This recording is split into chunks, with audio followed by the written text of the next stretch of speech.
Welcome to the Nolan Fit workout. Let's get started with forward lunges. We're going to go for 20 of these total. Make sure you get your back knee close down to the ground, but not exactly touching. Make sure your chest is upright, core is engaged, and most importantly, breathe. All right, rock them out.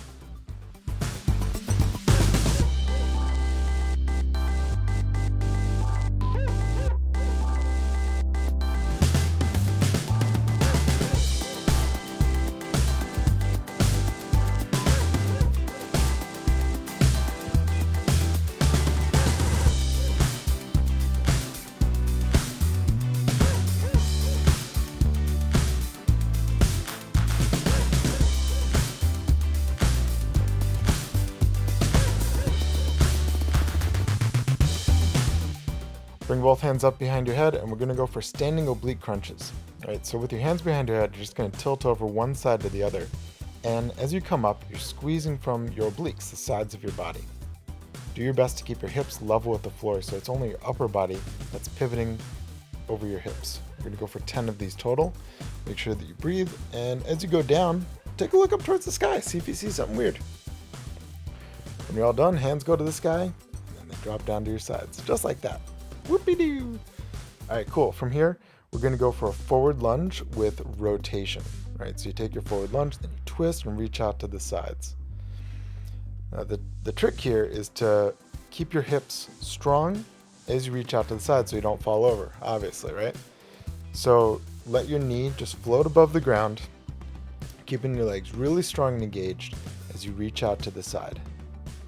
And try to go for full extension. So really reaching your fingertips out in either direction and always breathing. If you don't breathe, bad things happen. It's true.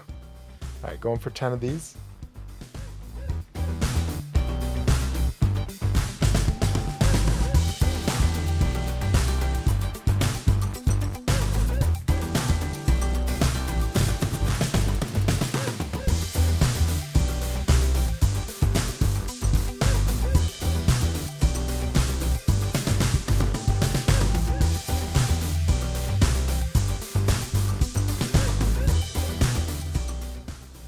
This next one is called crab kicks. So pushing off the floor, raising your hips up, we're going to reach opposite hand to opposite foot. Try not to let your butt fall down to the ground. Now this is like easy on the outset, but what we're going to really try and do is stay strong through your shoulders.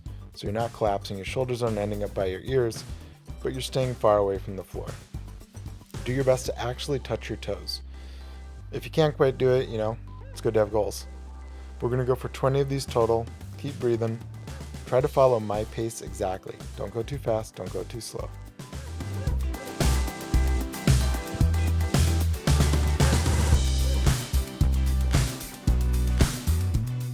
Cool.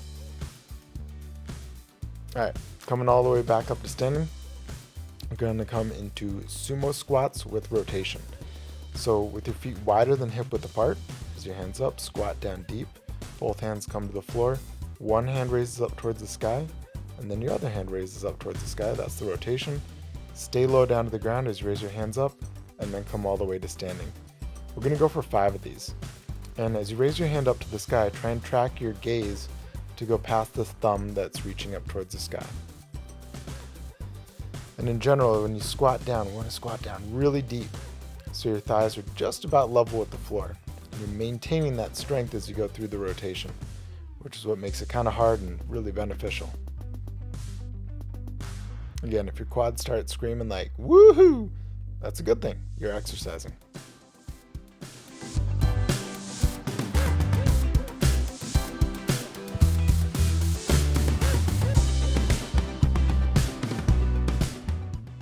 Nice. As you follow up your last few of these, we'll make your way all the way back down to the ground.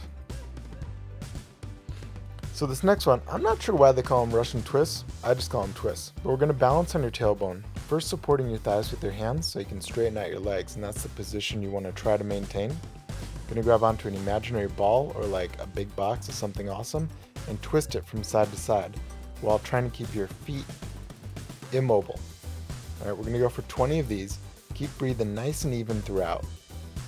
And if you notice that your knees start bending a lot, like mine do eventually, if you notice your heels start dropping down to the ground, like mine do eventually, try not to let that happen. Try to raise your feet up. Try and keep your legs straight. Keep your chest up, shoulders back as you go through the twist. This is all about that strong core. Cool. All right, making your way all the way back up to the world of standing grown-ups. I'm going to go for a reverse lunge to a knee drive up. So again, taking that big step back and then driving that knee up really fast and then stopping at a very defined point. If you feel like balance is kind of an issue here for you and you're falling over a good amount, focus on something straight ahead that doesn't move. In yoga, they call it a drishti. When you work out, it's just called like that thing that doesn't move. So we're going to go for 12 of these on each side. Make sure you keep the breath alive and try to make the movement as big as you can. So stepping back a little bit further than you think you should, with your back knee not quite touching the ground but getting close to it. Once you've done 12, you switch sides, go for 12 on the other side.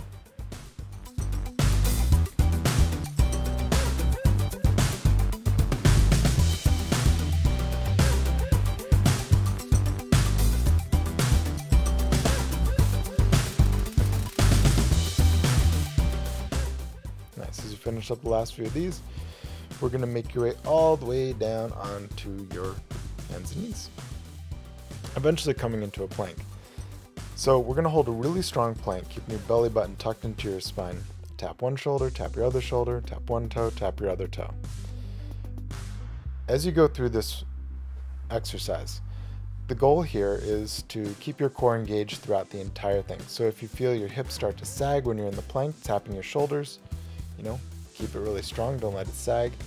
And when you go into the downward dog, to tap your opposite toes, think about also keeping your legs straight. So you're stretching out your calves and your hamstrings while you're going through this core exercise. We're gonna go for 10 total here. Count them out and have fun.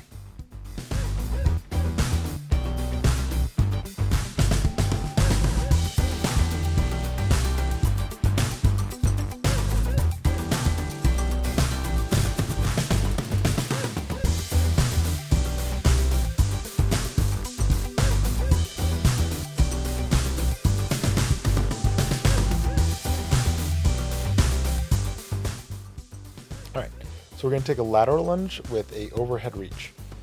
So stepping out to the side and reach that top arm as far over your head as you can. So we're getting that stretch through your shoulders and your lats. I'm going to go for 20 of these total. And you want to try and make the movement not too big, but big enough so that you do feel that stretch on your inner thigh as you reach out to the side. So you always got one leg that's straight and then one leg that's bending. Again, try and breathe deep and regular as you go through this motion.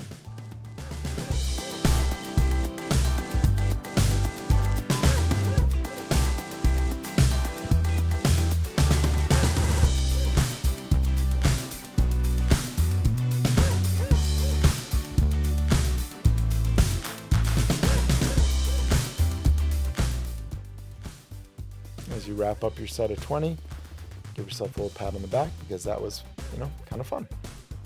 All right, making your way all the way down onto your back. We're going to go laying down for a set of flutter kicks.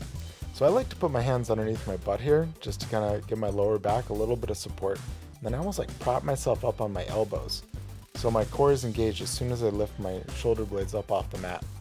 Now, keeping your legs straight, we're going to flutter one foot at a time with having the movement originate from your hips, not your knees. So it's like a very clean movement of your lower abs, facilitating those kicks. We're going to go for 50 of those and try and breathe deep and even. If it starts getting really difficult, just remind yourself that you're doing a workout and it's supposed to be really difficult.